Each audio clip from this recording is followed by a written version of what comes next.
के बजाय यहाँ क्यों ले आई हो? क्या हुआ है भैया को? वक्त आने पर सब बताऊंगी, अभी तुम अंदर चलो।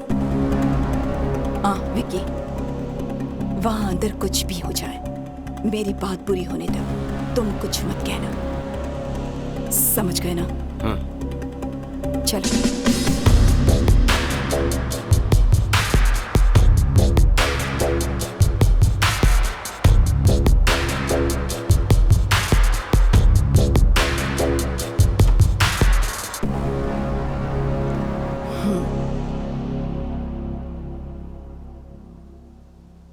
पापा राव, मेरे पति कहाँ हैं?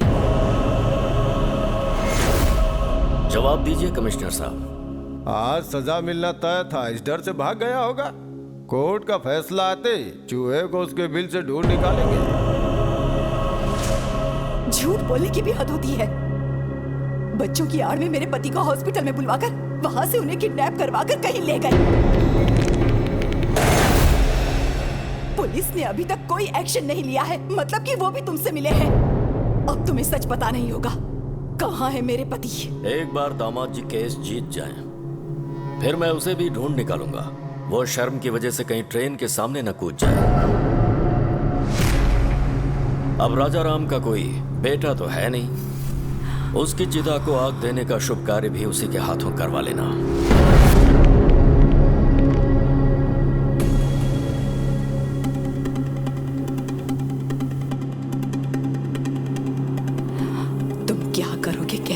मुझे नहीं जानना, मैं कोर्ट में तुम्हारा इंतजार करूंगी।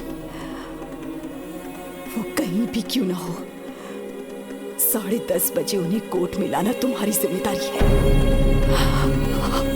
वो अगर केस हार गए तो मैं सह नहीं पाऊंगी, और वो भाग गए, ऐसा इल्जाम बर्दाश्त नहीं होगा।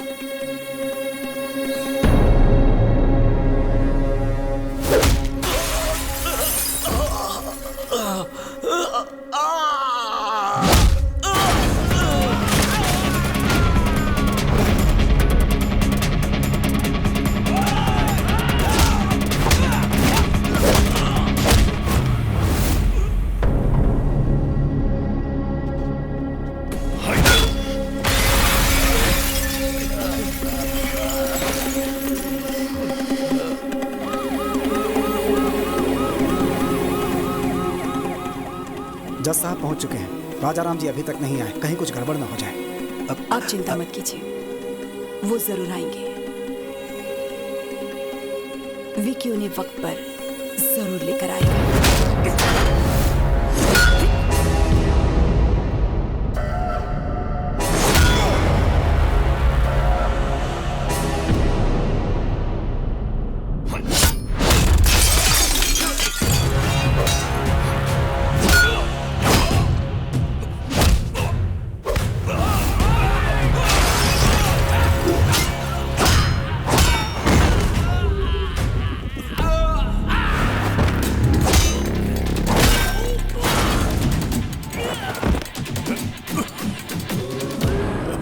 भैया आप ठीक है ना? भैया अगर एक कदम भी आगे बढ़ाया तो इन बच्चों को दोबारा नहीं देख पाएगा। हाँ? अरे आना, हिम्मत है तो आना। आगे बढ़ने से पहले इन्हें देख ले, कैसे तड़प रहे हैं ये सब। आजा।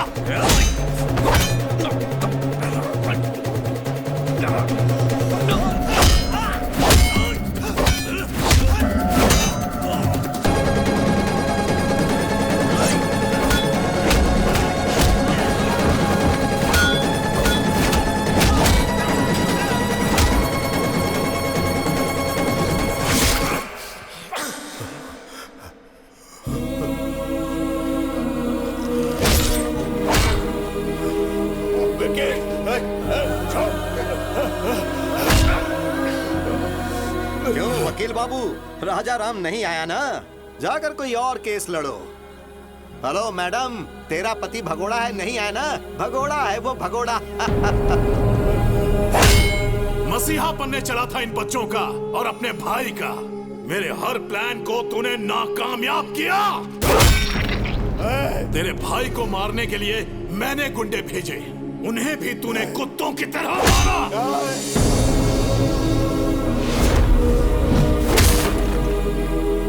जब तेरा भाई फैमिली के साथ यज्ञ कर रहा था, मैं तभी उन सब की समाधि बना देता, लेकिन वहां पर भी तू ढाल बन गया।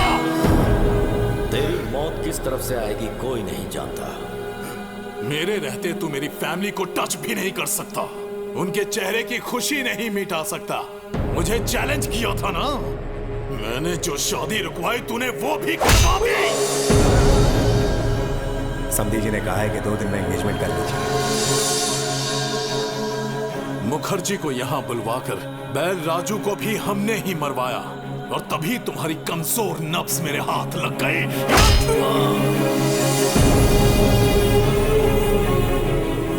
चल बचा, बचा के दिखा। अपने भाई को बचाने आया है ना, लेकिन आज तुझे कौन बचाएगा?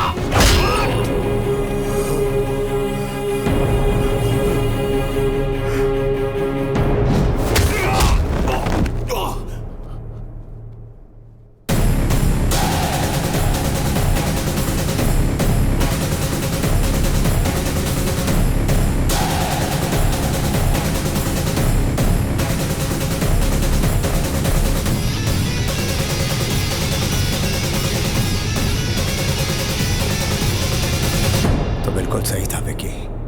पाप करने वाले को पुण्य का पाठ पढ़ाना और अधर्म करने वाले को धर्म के बारे में समझाना फिजूल है।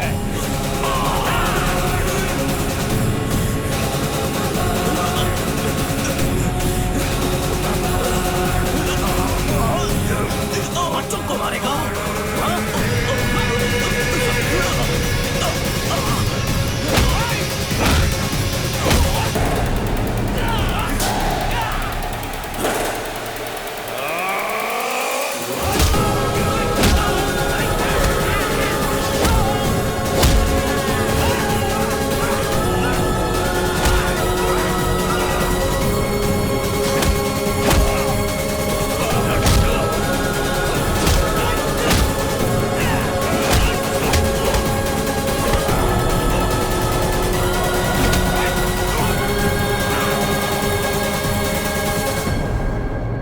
माय लॉर्ड, आज केस की लास्ट हियरिंग है, शायद इसीलिए कोर्ट में आने से कतरा रहे होंगे। वो केस हारेंगे सजा से बचने के लिए शायद अब तक इस स्टेट से या फिर देश छोड़कर भागने की फिराक में होंगे। रिपोर्टर मैडम, खबर मुझसे सुन लो, वो भाग गया। ऑडियंस को ब्रेकिंग न्यूज दे दो।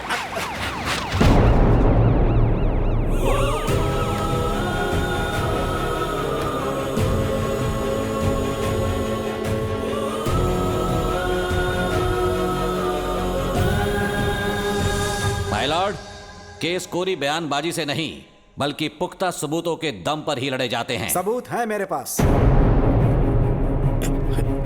जीके के खिलाफ सारे सबूत इसमें हैं। राजू,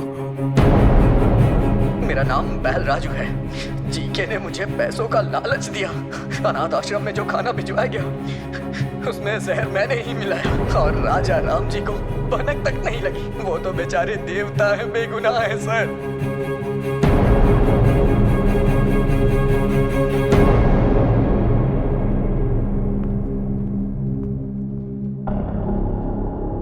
माय लॉर्ड, मैं हूं महेश।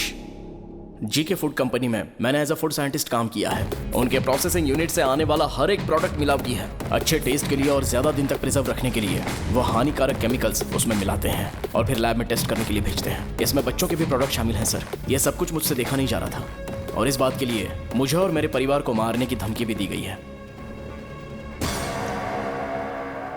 माय लॉर्ड, अपनी प्रॉपर्टी या जायदाद बचाने के लिए या शेयर के भाव बढ़ाने के लिए, अपने होटल की शाख बढ़ाने के लिए यह सब नहीं कर रहा हूं मैं, बल्कि हमारे लिए, हमारे बच्चों के लिए, आने वाली जनरेशन के लिए ये जंग लड़ रहा हूं। लफ्जों से अच्छा खेल खेल लेते हैं। ये राजा राम अपने कॉम्पिटिटर जीके के प्रति रोज नए षड्यंत्र रच रहे हैं। इसमें षड्यंत्र क्या है? जीके के बनाए प्रोडक्ट्स खाकर हजारों बच्चों को कैंसर हो चुका है। यह भी निजी मामला लगता है क्या? रुकिए, आपको जो भी कहना है कटघरे में आकर कहिए। My lord, what we eat is what we are. जैसा हम खाएंगे वैसे हम बनेंगे। माँ के दूध से ज्यादा बच्चे मिल्क पाउडर पीते हैं। घर के खाने के बजाय बिस्किट, चॉकलेट सिरप, आइसक्रीम्स खाते हैं। बाहर पिज्जा बर्गर खाते हैं और उन सब चीजों में ये मिलावट करते हैं। Nature identical flavour, substance, thickness, preservative, danger जैसे वार्निंग्स को छोटे छोटे अक्षरों में लिख दिया जाता है और हर घर में पहुंचा दिया जाता है। पैकेज फास्ट फूड खाने के बाद हमारे शरीर में ब्लड नहीं सर, केमिकल्स दौड़ रहे हैं। लोगों की जान से खेलने वाली हर कंपनी को बंद कर देना चाहिए और मिलावट करने वालों को फांसी की सजा मिलनी चाहिए। ऐसा कानून जल्द आना चाहिए सर, वरना आने वाली जनरेशन हमारी आंखों के सामने मरेंगे और हम कुछ नहीं कर पाएंगे।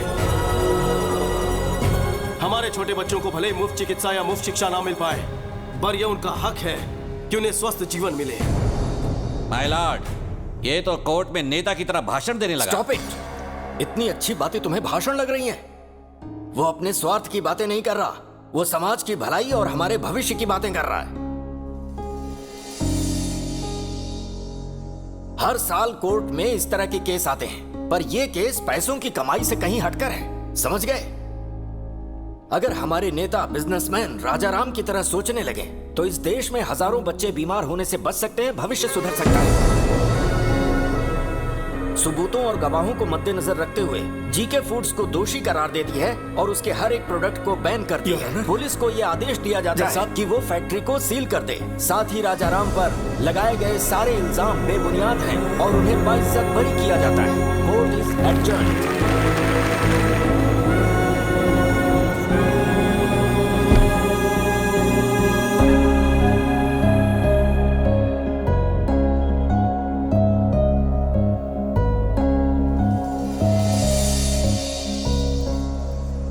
आप खाना क्यों परोस रहे भैया? परोसने तो याद है उस दिन तुम्हें खाना खाते हुए मैंने उठा दिया था, तब से मेरे मन पर बोझ था। जेठ जी आप बैठिए ना, मैं सर्व करती हूँ। आप बैठ जाइए। क्या विकी, ये लो तुम्हारी पसंदीदा करी, आराम से खाओ। दीदी, सब कुछ देवर को ही खिलाओगी या अपने भाई पर भी ध्यान दोगी? ए, ये मेरा देवर नहीं है, बेटा है। ओहो, तो फिर सारा खिला दो उसे। लाओ भाई, हम खुद ही खा लेते हैं। अरे अरे अरे अरे आराम से, थोड़ा सा लीजिए ना। खाना बहुत स्वादिष्ट बना है। थोड़ा और दो ना। प्यार भरे रिश्ते और स्वच्छ आहार, यही है आनंदमय जीवन के श्री राम रक्षक।